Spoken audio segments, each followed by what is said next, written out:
আসছে Asian radio 90.8 FM এ। শুনতে থাকো।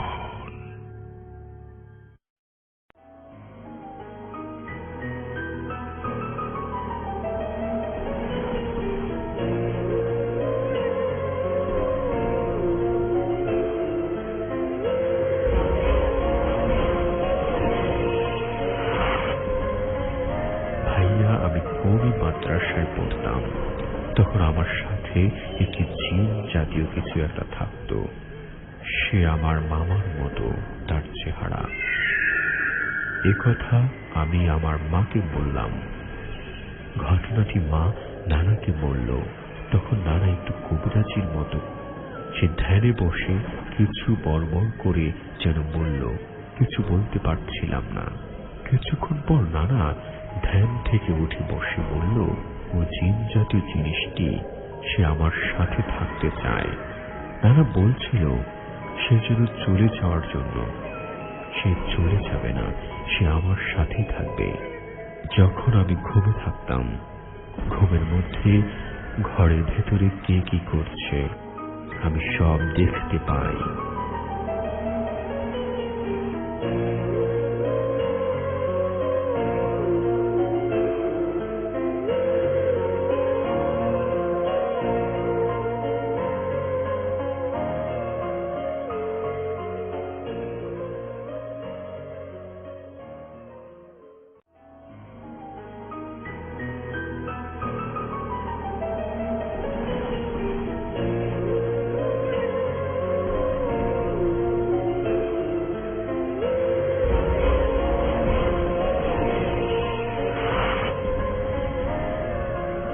আমার মায়ের একটা সত্য ঘটনা বলছি। আমার বাবা মার বিয়ের 12 বছরও কোনো ছেলে মেয়ে হয়নি। 12 বছর পরে আমরা এখন 2 ভাই 2 বোন। তো আমার বাবা মা যখন দেখলো যে তাদের কোনো ছেলে মেয়ে হয় না, তখন গ্রামের মানুষরা নানা কথা বলতে লাগলো। তো মাকে বলতো আটকুরা, আর তাদের মুখ দেখলে ভালো হবে না, এসব কথা বলতো। যাত্রা ভালো হয় না, গ্রামের মানুষ তো। আর এখন তো অনেক হাসপাতাল, অনেক ডাক্তার হয়েছে। যাই হোক, আসি আসল কথায়। আমার মাকে গ্রামের মানুষ কেউ যদি বলতো যে ওই মাজারে যাও, ওই মাজার জিয়ারত করো, পীরের দোয়া করলে ভালো হয়ে যেতে পারো, তো মা যে যেখানে যেতে বলতো সেখানে যেত।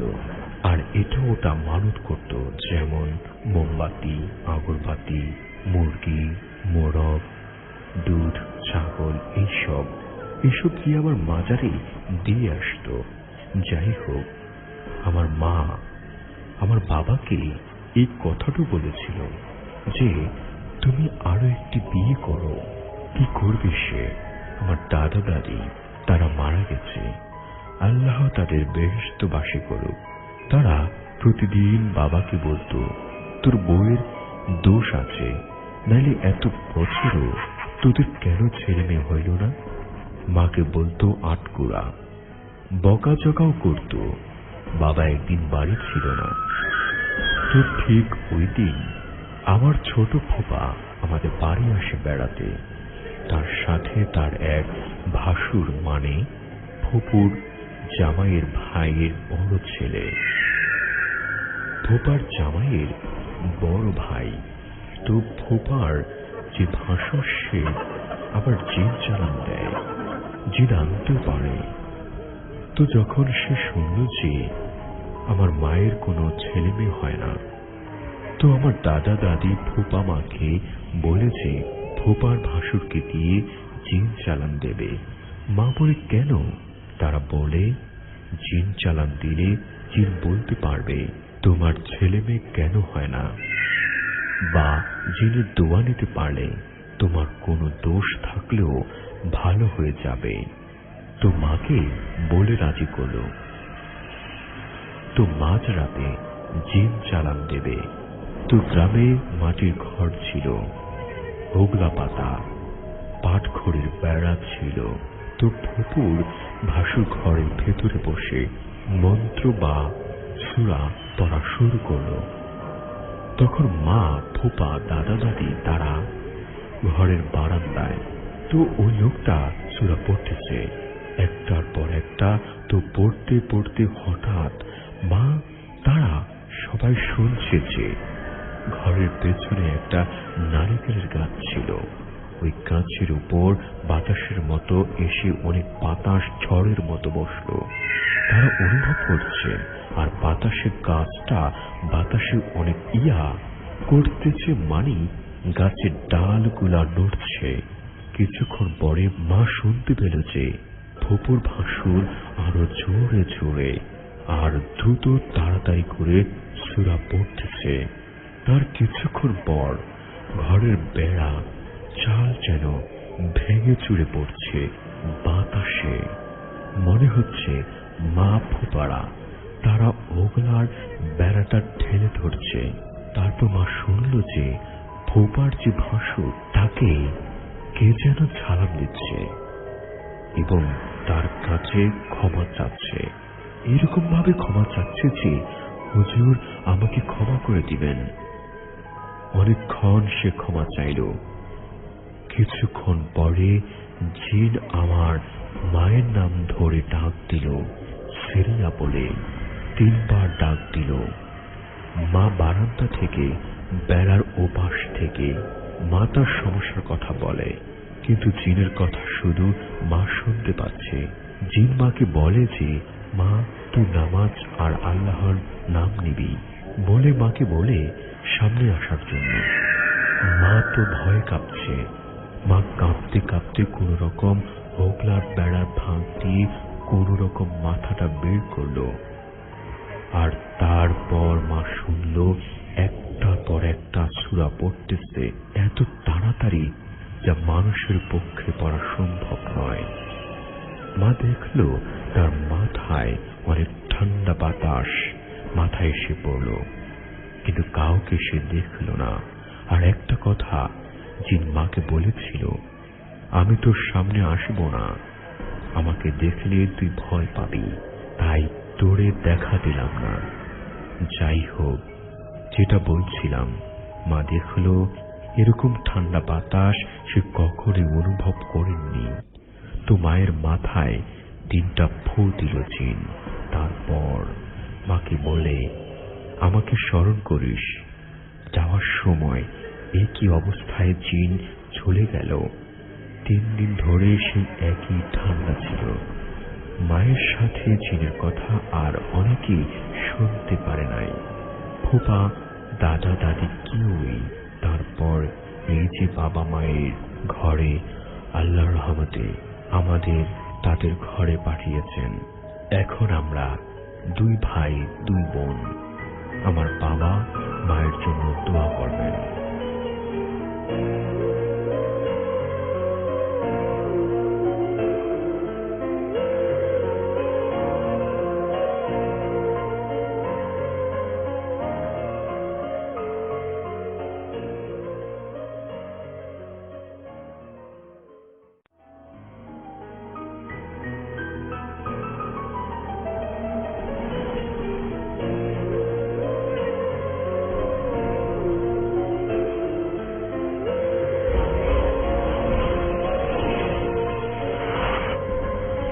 আমি বগুড়ায় থাকি।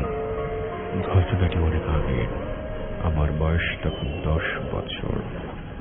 আমি রাত 11টার দিকে দোকানে যাচ্ছি আমার বাবার জন্য সিগারেট আনতে।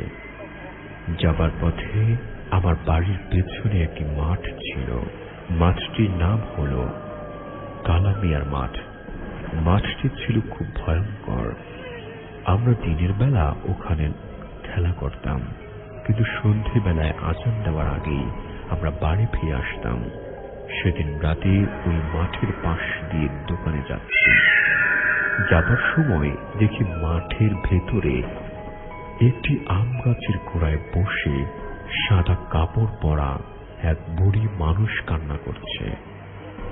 খুব ভয় পেলাম, সামনে এগিয়ে যাওয়ার সাহস পেলাম না। একটা দৌড় দিয়ে দোকানের দিকে চলে এলাম।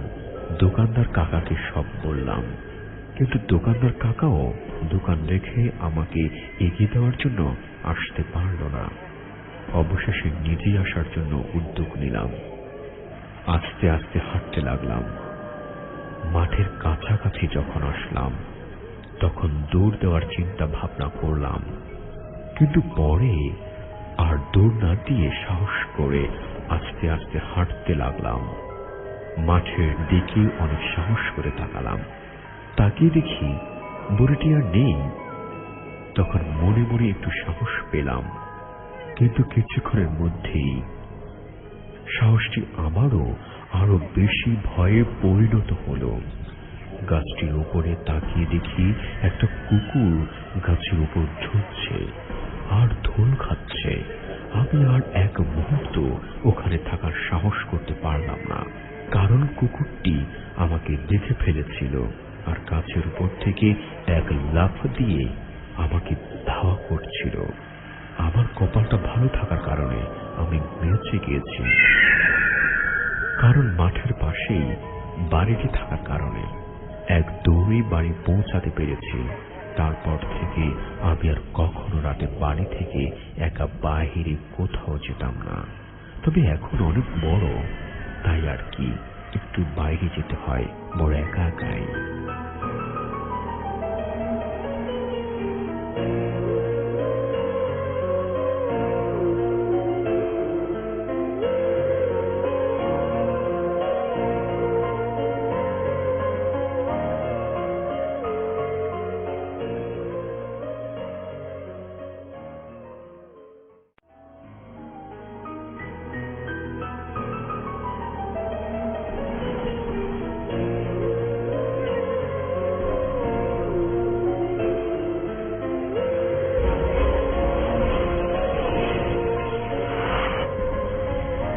আমার ফুফাতো ভাইয়ের সাথে ঘটে যাওয়া ঘটনা। আমাদের বাড়িটা গ্রামে, তাই ফুফাতো ভাই আমাদের গ্রামের বাড়িতে বেড়াতে আসছে।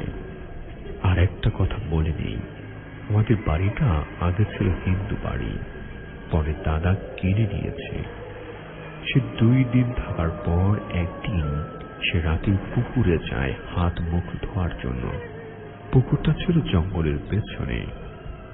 যখন সে হাত মুখ ধোয়ার পর উপর দিকে তাকালো, তখন সে দেখতে পারল মাথা ছাড়া একজন দাঁড়িয়ে আছে তার পেছনে। সে খুব সাহসী ছিল। সে তখন বলল, তুই আমার সামনে আসলি কেন? আমি তোর কি ক্ষতি করেছি? তখন সেটা ভ্যানিশ হয়ে যায়। পরে সে পুকুর ঘাটে থেকে উঠতেই সে দেখতে পেল একটি কালো পাঠা তার দিকে তাকিয়ে আছে। পরে সে একটু ভয় পায়। এরপর হলো কি, দেখতে দেখতে এটা হঠাৎ করে এক ষাঁড় হয়ে যায় এবং তার দিকে এগিয়ে আসে। পরে সে এখানে মাথা ঘুরে পড়ে যায়। তখন তাকে আমরা না পেয়ে খুঁজতে খুঁজতে পুকুরের ঘাটে পড়ে থাকতে পাই। এই ছিল আমার ঘটনা। ভালো লাগলে পড়ে শোনাবেন।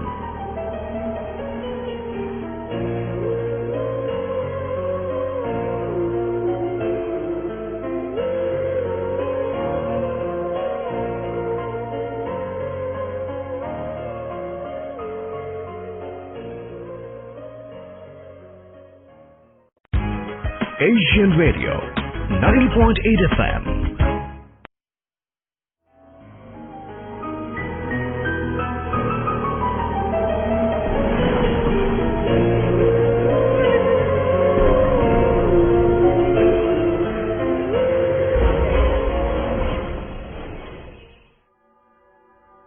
প্রাইভেট ডিটেকটিভ হিসেবে পরাশর সেনের তখন বেশ নামডাক। এই নাম ছড়াবার পেছনে রয়েছে একটা জোড়া খুনের রহস্য উদ্ধার।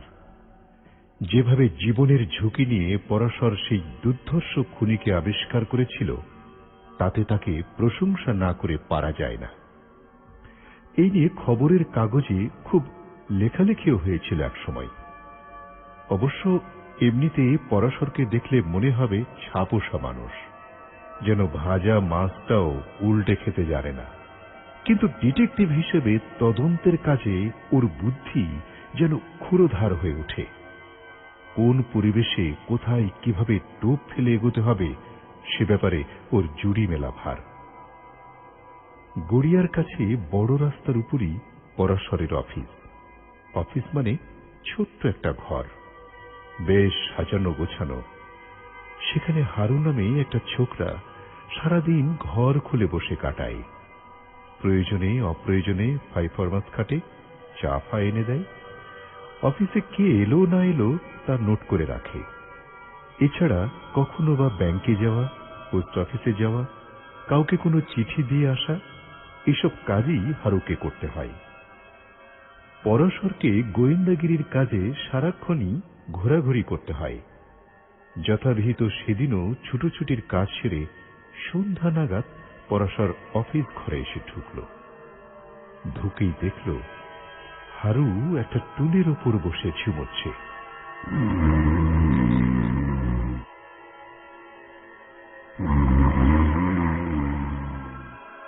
কিরে হারু, ঘুমোচ্ছিস? কেমন যেন চমক ভেঙে লাফিয়ে ওঠে হারু। বোকার মতো একটু হাসে। আসলে স্যার সারাদিন একা একা বসে ঘুম পেয়ে গিয়েছিল। তা অবশ্য ঠিক, তোকেও আর দোষ দিয়ে লাভ নেই। সারাদিন ওরকম বসে থাকলে ঘুম পাওয়ারই কথা। ঠিক আছে, একটা কাজ কর দেখি, খাতাটা দে, কে কে এসেছিল একবার দেখে নি। আজ্ঞে স্যার, আজ কেউ আসেনি, একটা মাছিও না। সে কি রে, কেউ না? হারু আবার বোকার মতো তাকায়, মাথা চুলকোই। ঠিক আছে, তাহলে একটু চাই নিয়ে আয়। চাটা খাইয়ে তুই বাড়িও চলে যেতে পারিস। মিছিমিছি বসে থেকে আর কি করবি? হারু চায়ের কেটলিটা হাতে দিল, তারপর ছুটে গিয়ে চা নিয়ে এসে পরাশরকে একটা কাপে ঢেলে দিল। নিজেও একটু নিল।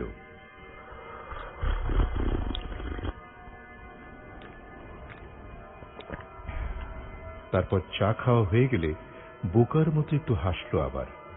কি হলো, হাসছিস যে?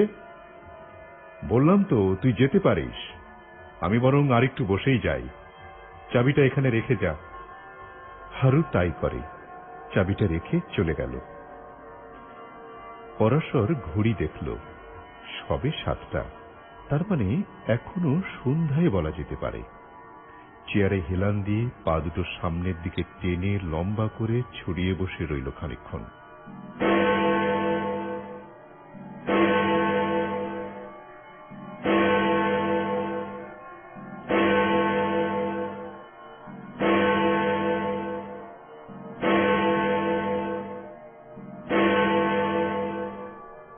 তারপর হঠাৎ কি খেয়াল হওয়ায় নতুন কেস হিস্ট্রির ফাইলটা পাশের র্যাক থেকে টানতে গিয়ে দরজার দিকে চোখ পড়ে গেল, আর সঙ্গে সঙ্গে চমকে উঠল।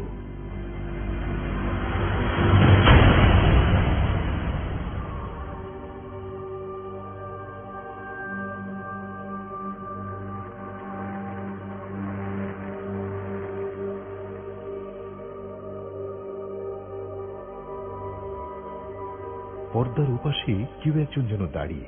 কে? টান টান হয়ে বসে জিজ্ঞেস করে পরাশর। বাইরে থেকে কেমন একটা মিনমিনে গলা। ভেতরে আসতে পারি স্যার? আসুন। ওখানে দাঁড়িয়ে কি করছেন? একটু কথা ছিল স্যার।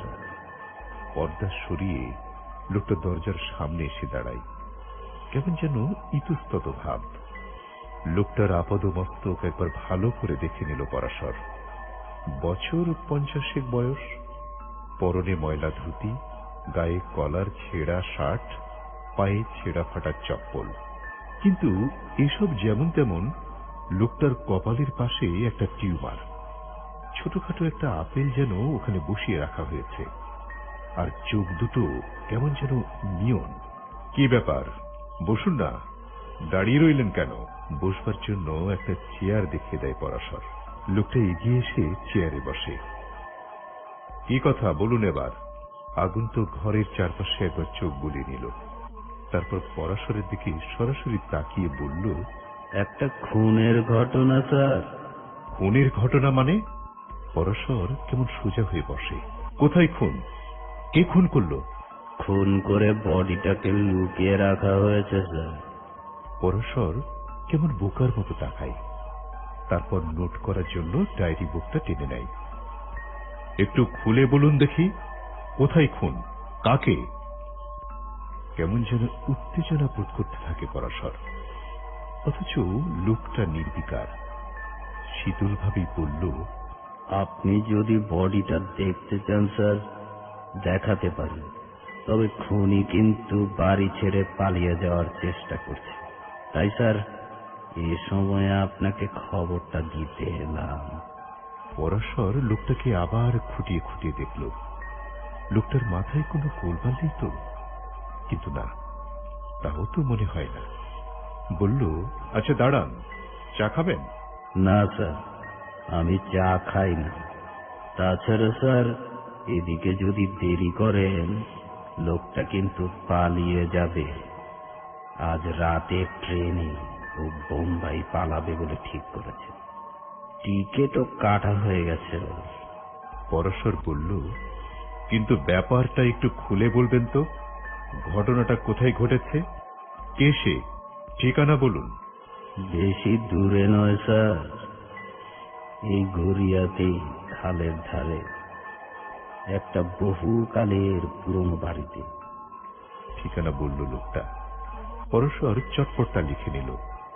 বেশ, এবার বলুন, কে খুন হয়েছে, আর কেই বা খুন করেছে? কি নাম তার? যে খুন করেছে স্যার, তার নাম শ্রী দাস, মানে চণ্ডীদাস। মহা ফেরেববাজ লোক, ডেঞ্জারাস। বটে, কাকে খুন করেছে? আজ্ঞে স্যার, ওরই এক পার্টনার অম্বিকা রায়কে। টাকা পয়সা নিয়ে দুজনের মধ্যে অনেক দিন ধরেই ঝগড়া চলছিল। আজই স্যার সকালে নিজের বাড়িতে অম্বিকাকে ডেকে নেয় এবং মৌকা বুঝে খুন করে স্যার। আজ সকালে? কিভাবে খুন করলো? বাড়িটা স্যার এমনিতেই নির্জন, চণ্ডী ছাড়া আর কোনো লোকও থাকে না ওখানে। দুজনে ঘরের ভিতর বসে কথা বলছিল। হঠাৎ সুযোগ বুঝে চণ্ডী একটা চপার দিয়ে ওর মাথায় একটা কোপ মারে, আর তাতেই স্যার। লোকটা কি যেন একটা উত্তর দিতে যাচ্ছিল, আর ঠিক তখনই কেলেঙ্কারি। টুক করে আলো নিভে গেল। পরশর জানালা দিয়ে বাইরে তাকিয়ে বুঝল লোডশেডিং। লোকটা বলল, আমি তাহলে যাই স্যার, খুনের খবরটা আপনাকে দেওয়াই আমার উদ্দেশ্য ছিল। এবার আপনি যা ভালো বুঝবেন করবেন। বলতে বলতে লোকটা উঠে দাঁড়িয়েছে, টের পেল পরশর। সে কি মশাই, কোথায় যাচ্ছেন? কথাই তো হলো না। তাছাড়া স্পটটা দেখাবেন তো আমাকে? সেখানে আমার যাওয়াটা ঠিক হবে না স্যার, আপনি একাই চলে যান। এখনই গেলে চণ্ডীবাবুকে পেয়ে যাবেন, ওকে জিজ্ঞেস করলেই সব জানতে পারবেন। টুক করে ঘরের পর্দা সরিয়ে বেরিয়ে গেল আগন্তুক। পরশর কেমন বোকার মতো তাকিয়ে রইল, তারপর উঠে দাঁড়ালো। ঘরের ভিতর এভাবে এখন বসে থাকারও মানে হয় না। একটু কি ভেবে জানালা বন্ধ করে দিল, তারপর বেরিয়ে এলো ঘরের বাইরে। চারপাশে তাকালো, না, লোকটা উধাও। অদ্ভুত ব্যাপার, পাগল না তো? হঠাৎ করে এসে একটা মার্ডারের কথা শুনিয়ে গেল, অথচ চোখে মুখে ওর বিন্দুমাত্র উত্তেজনা নেই।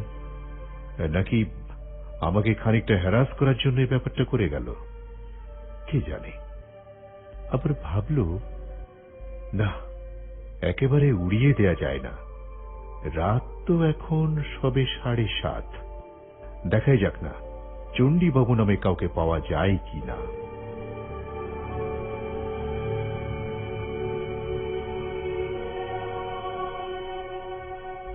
ঘরে তালা লাগিয়ে ডায়েরিটা হাতে নিয়ে বেরিয়ে পড়ল পরশর। আর রাস্তায় পা দিয়ে খানিকটা এগোতেই আবার আলো জ্বলে উঠল চারপাশে। যাক বাবা, বাঁচা গেল। অল্পের উপর দিয়ে লোডশেডিং কাটল। তারপর হাঁটতে শুরু করে পরশর। এই রাস্তা সে রাস্তা করে শেষটাই নম্বর মিলিয়ে সে হাজির হলো চণ্ডীবাবুর বাড়ির সামনে। আবার ঘড়ির দিকে তাকালো, 8টা বাজতে মিনিট 10 বাকি। কিন্তু এরই মধ্যে পাড়াটা কেমন যেন ঝিমিয়ে পড়েছে, নিস্তব্ধ। বাড়িটার দিকে তাকালো, বহু পুরনো আমলের বাড়ি, দেয়াল ফুড়ে গাছ গজিয়ে আছে। সামনের দিকে বাগানের মতো অনেকখানি জায়গা, ঝোপ জঙ্গলে ভরে রয়েছে। কেউ যে এরকম একটা ভাঙাচোরা বাড়িতে বাস করে ভাবাই যায় না।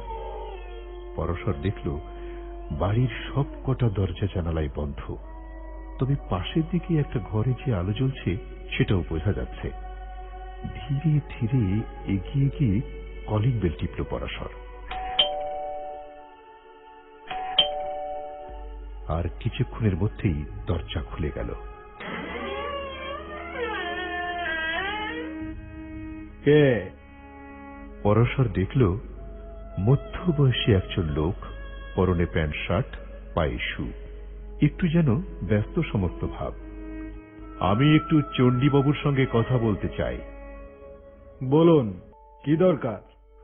আমার কিন্তু একদম সময় নেই, ট্রেন ধরতে হবে। পরশর বলল, আপনি যে বোম্বে মেল ধরবেন সেটা আমি জানি। ট্রেন কটায়? ভদ্রলোক কেমন যেন একটু চমকে উঠলেন। তার মানে কে আপনি? আপনি কি করে জানলেন আমি বোম্বাই যাচ্ছি? পরশর মাথা ঠান্ডা রাখে। না দেখুন, বোম্বেতে আপনি কদিন থাকবেন, কোথায় উঠবেন, এসবও আমার জানা দরকার। চণ্ডীবাবুর চোখ মুখের চেহারায় যেন পাল্টে গেছে। এক পলক ভ্রু বাঁকা করে পরশরের দিকে তাকালেন। এসব আপনি জিজ্ঞেস করার কে? কে আপনি? এরকম পরিস্থিতিতে কিভাবে কথা বলতে হয় পরশরের জানা। বলল, দেখুন চণ্ডীবাবু, আপনাকে একবার আমার সঙ্গে থানায় যেতে হবে, সেখানে জানতে পারবেন আমি কে। What do you mean? থানায় কেন? কি করেছি আমি? যান যান মশাই, থানা দেখাবেন না, আমার এখন সময় নেই, যান। বলতে বলতে ভদ্রলোক আবার ঘরে ঢুকে পড়লেন। পরশর কেমন বোকার মতো তাকিয়ে রইল। সন্দেহটা মাথার মধ্যে বেশ দানা বেঁধে উঠল। কিছুতেই লোকটাকে এখন হাতের বাইরে যেতে দেওয়া ঠিক হবে না। কিন্তু সঙ্গে সঙ্গে আবার মনে হল, ও তো একদম খালি হাত পা। আবার লোকটা তো খুনি আসামি। টুক করে ঘরের আলোটা নিভে গেল। নিভে যেতেই চমকে উঠেছিল পরশর। চণ্ডীবাবু একটা সুটকেস হাতে ঘরের ভেতর থেকে বেরিয়ে এলেন। ওকে, এখনো আপনি দাঁড়িয়ে আছেন? বললাম জরুরি কাজে আমাকে বাইরে যেতে হচ্ছে, এখনই না বেরুলে ট্রেন ধরতে পারবো না। বলতে বলতেই ভদ্রলোক ঘরের তালা লাগিয়ে সুটকেস হাতে সদরের দিকে এগিয়ে গেলেন।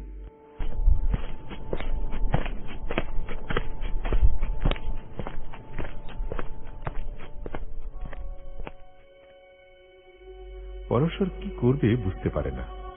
লোকটাকে কি ফলো করা উচিত? আবার মনে হল, ফলো করে কি লাভ, তার চেয়ে থানাতে যাই।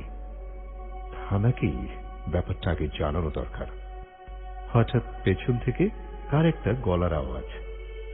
স্পটটা একটু দেখে যাবেন না স্যার? কে? পরশর চমকে উঠে পিছনে তাকিয়ে দেখে, আরে এ তো সেই লোকটাই। খানিকক্ষণ আগে ওর চেম্বারে গিয়ে খুনের খবরটা ওকে দিয়ে এসেছিল। আপনি? হ্যাঁ স্যার, আমি। চণ্ডী তো আপনাকে পাত্তাই দিল না দেখলাম। ও তো একটা ট্যাক্সি চেপে শটান হাওড়ার দিকে চলে গেল। আপনি কোথায় ছিলেন এতক্ষণ? আসুন না, জায়গাটা আপনাকে দেখিয়ে দিই। খুন করে কোথায় মাটি চাপা দিয়েছে দেখে যান। লোকটার সেই মিয়ন চোখ। বাড়ির পেছন দিকে এগিয়ে যেতে থাকে লোকটা। পরশরও ওর পিছু নেয়। এককালে এদিকেও বাগান ছিল বোঝা যায়, এখন বাগানের বদলে জংলা গাছে ঠাসা। বাউন্ডারি ওয়ালটা এদিকটা বেশ উঁচু। এই বাউন্ডারি ওয়ালের ওপাশেই স্যার খাল। তাই বুঝি? ওই দিকে দেখুন স্যার। লোকটা আঙ্গুল তুলে দেখায়। পরশর দেখে দেয়ালের একপাশে ময়লা জঞ্জালের স্তূপ, তারই উপর একটা ভাঙাচোরা ড্রাম বসানো। ওই যে স্যার ময়লা ফেলার ড্রামটা দেখা যাচ্ছে, ওটা একটু সরালেই দেখা যাবে গর্ত খোঁড়া হয়েছিল স্যার। বডিটাকে একটা বস্তায় ভরে ওখানে পুঁতে রাখা হয়েছে। পরশর এগিয়ে গেল ড্রামটার কাছে। ড্রামটা সরাবার জন্য হাত বাড়াতেই লোকটা হা হা করে উঠল। না স্যার, হাত দেবেন না, আগে পুলিশকে আসতে দিন। পুলিশের সামনেই বডিটা বার করা ভালো। পরশর হাত সরিয়ে নিয়ে পিছিয়ে এলো। পুলিশকে তাহলে এখনই খবরটা দিতে হয়। পুলিশ তো এখনই এসে পড়বে স্যার। ওই তো জিপের শব্দ পাওয়া যাচ্ছে।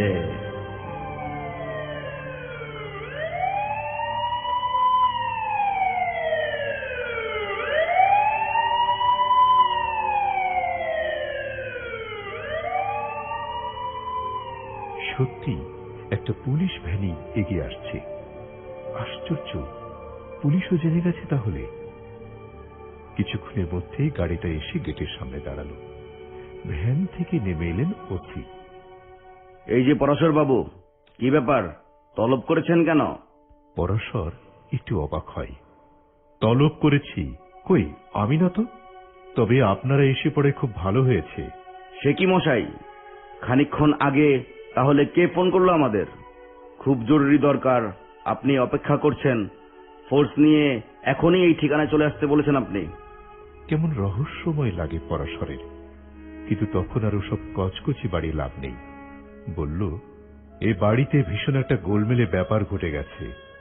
বাড়ির পেছন দিকে মাটির নিচে দারুণ এক রহস্য লুকানো রয়েছে বলে মনে হচ্ছে। তাই নাকি? কি রহস্য, চলুন তো দেখি। খোঁড়াখুড়ি শুরু হয়ে গেল।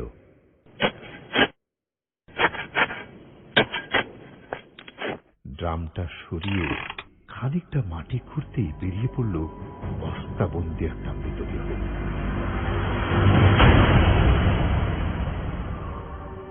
টেনের উপরে তুলে আনা হলো বডিটাকে। তারপর টর্চের আলোর মধ্যেই বস্তাটা কেটে সরাতেই চমকে উঠে পরশর। আরে, এই কি করে সম্ভব? পরনে ধুতি, গায়ে শার্ট, আরো আশ্চর্য, লোকটার কপালের পাশে সেই আপেলের মতো টিউমারটাও। পরশর চারপাশে তাকায়, কিন্তু এতক্ষণ যে লোকটার সঙ্গে ও কথা বলল, সে কোথায়? কে, কোথায়, কার কথা বলছেন? পরশর এবার ভয়ে ভয়ে তাকায়। জানেন ওসি, অবিকল এরকম চেহারারই একটা লোক আমার চেম্বারে খুনের ঘটনার খবরটা দিতে গিয়েছিল। আবার কিছুক্ষণ আগেও ও লোকটা এখানে এসে আমার সঙ্গে কথা বলে গেছে। অবিকল এই চেহারা, এরকম ধুতি, শার্ট, কপালের টিউমারটাও। তার মানে আপনি বলছেন? বিশ্বাস করুন ওসি, আমার মনে হচ্ছে এই লোকটার আত্মাই আমাকে এখানে টেনে এনেছে। থানায় যে ফোনটা গিয়েছিল সেটাও বোধহয় ওরই কীর্তি। পুলিশ অফিসারও কেমন বোকার মতো হা করে তাকিয়ে রইলেন। তারপর সোজা হাওড়া স্টেশনে। বোম্বে মেলেই পাওয়া গেল চণ্ডীকে। তাকে ধরে নিয়ে যাওয়া হলো থানায়।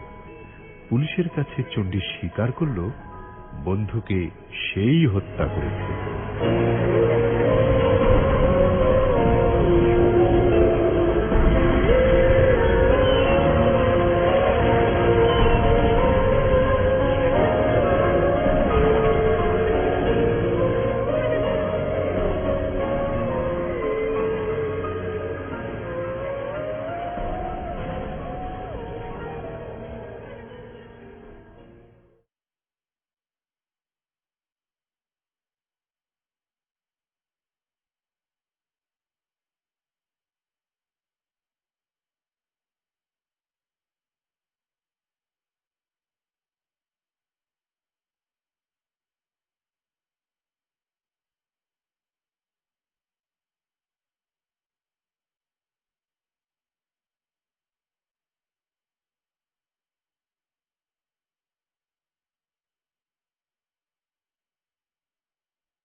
রেডিও 90.8 FM এ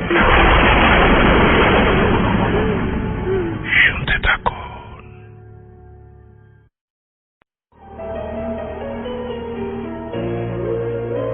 প্রিয় শ্রোতা, আজকে আপনাদের হয়তোবা মনে রয়েছে এর আগে আমরা মাসুম ভাই নামক একজনকে স্টুডিওতে আমন্ত্রণ জানিয়েছিলাম, যিনি তার সাথে ঘটে যাওয়া একটি ঘটনা আমাদের সাথে শেয়ার করেছিলেন এবং তার ঘটনাটা বেসিক্যালি তার বন্ধু মারা যাবার পর তার ভেতরে যে আতঙ্ক কাজ করে সেটা এবং তার সাথে ঘটে যাওয়া কিছু ভয়ঙ্কর এক্সপিরিয়েন্স তিনি শেয়ার করেছিলেন।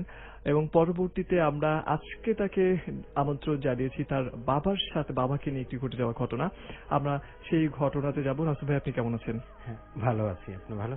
জি, আলহামদুলিল্লাহ অনেক ভালো রয়েছে। আপনি প্লিজ যে ঘটনাটা বলবেন সেটা একটু শর্ট করে বলবেন। আচ্ছা, ওকে। 75-এ আমার বাবা বিয়ে করে, তো 76-এ উনি ওনার শ্বশুর বাড়ি, আমার নানির বাড়িতে যাচ্ছিল। তো উনি যখন রাতের বেলা যাইতো, কারণ উনি এখানে ঢাকাতে টিচার ছিল, ওখান থেকে গ্রামে পৌঁছায় যখন যেত ঠিক তখন রাতের বেলা হয়ে যেত। এটা আমাদের খুব কাছাকাছি, এটা নরসিংদী মনোহরদী ঘটনা আর কি। আচ্ছা আচ্ছা। তো আব্বু গ্রামের বাড়িতে যাচ্ছে রাতের 10টার দিকে, তো 76-এর দিকে 10টার দিকে হিউজ একটা রাত, অনেক রাত। তো উনি এমন জায়গা দিয়ে রাস্তাটা যেত যে একটা ওখানে ঈদগাহ মাঠ ছিল এবং ওটাকে একটা জায়গার নাম ছিল যেখানে নামাজটা হইতো, সেটা হচ্ছে মেরাতলা বলতো আর কি ওখানে। তো ওই কলা বাগান ওখান দিয়ে ঢুকে মেরাতলার নিচ দিয়ে যেত, অনেক বড় একটা বট গাছ ছিল যেখানে নামাজ হতো। তার পাশেই ছিল নদী, ব্রহ্মপুত্রের একটা শাখা নদী, শুকনাই ছিল। শুকনার সময় হাঁটু সমান পানি থাকতো বা তার চেয়েও নিচে থাকতো, এটা পার হয়ে যাওয়া যেত। তো বাবা রাতের বেলা যাচ্ছে, তো হঠাৎ করে দেখে কোনো লোকজন নেই, যেহেতু যাচ্ছে শ্বশুর বাড়িতে রাতে থাকবে, তো সেই হিসেবে উনি যাওয়ার সময় ঠিক যখন ঈদগাহ মাঠটা পার হয়, বট গাছ পার হয়ে উনি নদীর মধ্যে উনি লুঙ্গি পরা ছিল, লুঙ্গিটা আস্তে করে উপরের দিকে ইয়ে করে তারপর উনি পানিতে নামার পরে জুতাটা হাতের মধ্যে নেমে উনি নদী পার হচ্ছে। ঠিক হঠাৎ করে শব্দ পেল যে দুইজন পিছনে কেউ কথা বলতেছে। তাকায় দেখে দুইটা লোক, সাদা পাঞ্জাবি পরা, মাথায় টুপি, মনে হয় যে কোথাও ওয়াজ হয়েছে কিংবা আদার্স নামাজ পড়ে রাত্রেবেলা ওনার মুসল্লিরা ফিরতেছে। আচ্ছা আচ্ছা। তো আব্বা এটা চিন্তা করে উনি দাঁড়ালো যে দেখি আমি একসাথেই যাই, এত রাত্রেবেলা দুজন আসলে মোটামুটি 3 জন হলে ভালোই হবে। তো দেখতেছে ওনারা ওই দুজন দাঁড়ায় ওই গাছতলায় একটু কথা বলতেছে। তো আব্বা চিন্তা করলো ওনারা মনে হয় একটু পরে যাবে, তো উনি নদীর মাঝখানে চলে যায়। নেমে নদীর মাঝখান যখন বরাবর যায়, ঠিক দেখে যে পিছনে ওই লোকগুলি মাত্র এখন পানিতে নামছে। আচ্ছা। আর উনি নদীর মাঝখানে চলে গেছে। তো আব্বা নদীর মাঝখানে পানির মধ্যে রাতের বেলা তো দাঁড়াবে না, বলতেছে রাতের বেলা পানিতে দাঁড়াবো, ঠিক আছে পার হয়ে গিয়ে দাঁড়াই, ওনারা আসলে একসাথে যাব, কারণ তারপরে আরেকটা বড় জঙ্গল আছে যেটাকে যেখানে হিন্দুদেরকে পোড়া হতো আর কি। আচ্ছা, শ্মশান ঘাট। তো বাবা ওখানে যখন পার হয়, নদীর থেকে উঠে জুতাটা পরে পিছনের দিকে তাকায় দেখে ওই দুটা লোক নদীর মাঝখানে আসছে, কিন্তু তারা ফিস ফিস করে কথাই বলতেছে, কিন্তু ডিস্টেন্সটা একটা ডিস্টেন্স রাখতেছে, যতটুকু ডিস্টেন্সে তারা ঠিক আব্বা যতটুকু আগে তার থেকে দেখা গেছে যে হয়তো 100 ফিট পিছনে বা 50 ফিট পিছনে, এরকম কাছাকাছি আসতেছে না। আচ্ছা। তো আব্বা যখন ওই বলতেছে এতক্ষণ দাঁড়ায় রইলাম, তখন আব্বার মনে একটু ভয় আসলো যে এত রাতের বেলায় ওরা আসলে অন্য লোক থাকলে তো ডাক দিত, কিন্তু সেও ডাকতেছে না, আমিও দাঁড়াচ্ছি কিন্তু তারা আগাচ্ছে না, কিন্তু মনে হচ্ছে হাঁটতেছে। তখন আব্বা একটু ভয় পাইল যে সামথিং রং। তো উনি একটু সামনে রাস্তার মধ্যে উঠলো, রাস্তার মধ্যে উঠে পিছনের দিকে তাকালো যে দেখি এখন কোথায় আছে, দেখতেছে নাই। দুইটা লোক নদীর পাড়েই হচ্ছে রাস্তার মধ্যে উঠে পিছনের দিকে তাকালো, দেখো দুজনের মধ্যে একজনও নাই। আব্বা তো টোটালি ভয় পেয়ে গেল যে এটা তো নিশ্চয়ই আমার সাথে এমন কিছু হতে যাচ্ছে যেটা আসলে আমি দেখার জন্য প্রস্তুত না। আচ্ছা। তো ওখান থেকে আব্বা চিন্তা করলো যে এই পাশে হচ্ছে বাজার, আর এই সাইড দিয়ে রাস্তাটা যদি যাই, যেতেই হবে এই রাস্তা দিয়ে, যেহেতু এখানে শ্মশান ঘাট, তার পাশ দিয়ে রাস্তাটা, অন্যদিকে আদার্স কোনো রাস্তাও নেই।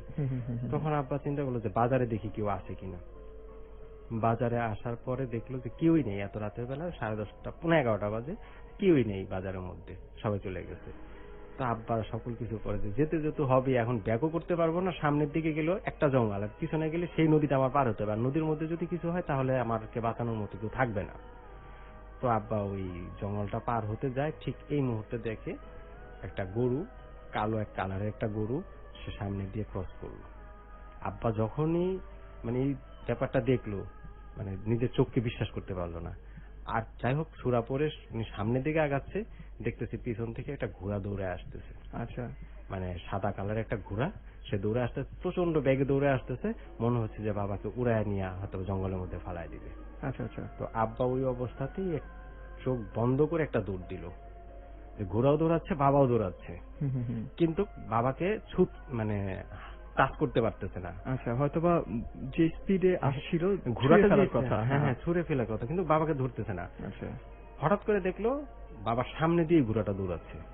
আচ্ছা, বাবা এক বাড়ির সামনে গিয়ে পড়ে গেল। পড়ে যাওয়ার পরে যে মানে ওনার জ্ঞান যখন ফিরে, দেখে যে উনি ওনার ওই আমার নানির বাড়িতে সবাই ওনাকে পানি ঢালতেছে, এবং কি হয়েছে বলার পরে সারা রাতের যে ঘটনাটা ঘটছে উনি বলছে। বলার পরে ওনাকে কবিরাজ দেখাইছে, ওনার জ্বর চলে আসে। জ্বর চলে আসার পরে অবশেষে ওনাকে প্রায় 1 সপ্তাহ ট্রিটমেন্ট করে, কবিরাজ দিয়ে ট্রিটমেন্ট করে ওনাকে সুস্থ করা হয়। আচ্ছা এটা ছিল আরেকটা ঘটনা আমার। আচ্ছা আচ্ছা। পরবর্তীতে আপনারা আর কোনো আক্রমণ কি হয়েছিল তার উপরে? পরবর্তীতে আব্বুর উপরে না, আব্বুর উপরে তখন একটা তাবিজ দিয়ে দিছিল। সেই তাবিজটা যেমন আমার একটা তাবিজ দিয়ে দিছে, এরপরে থেকে আমার সাথে ডাইরেক্টলি কিছু হচ্ছে না, সেরকম আব্বাকেও একটা কবিরাজ তাবিজ দিছে। সেই তাবিজ দেখার পর থেকে ওইরকম কিছু পায় নাই বাবা। তবে মাঝে মধ্যে হয়তো ওই যে গ্রামের মধ্যে বিভিন্ন রকম শিখা দেখতে পেত, বা উনি দূর থেকে অনেকে ওনাকে ভয় দেখাতো। হয়তো উনি খুব সাহসী ছিল, তো কিছু কিছু সাহস আসলে সময় প্রেক্ষাপটে গিয়ে ওই সময় যুদ্ধ করা সম্ভব হয় না। ওই ভয়ের ব্যাপারটা সবার মাঝখানে কাজ করবে, যেহেতু আমরা মানুষ। একদম একদম একদম। এটা যত শক্তিবান বা যত সাহসী লোক হোক না কেন, অবশ্যই কাজ করবে। কারণ ওই প্রেক্ষাপটে যারা পৌঁছায় না তারা কখনো ভাবতে পারবে না আসলে ভয়টা কি হতে পারে, এবং সেটা রাতের বেলার ভয়টা যার সাথে ঘটে সে একমাত্র বলতে পারবে। একদম ঠিক বলেছেন মাসুম ভাই, আপনাকে আবার অসংখ্য ধন্যবাদ স্টুডিওতে সময় দেওয়ার জন্য। আপনাকে ধন্যবাদ। আমার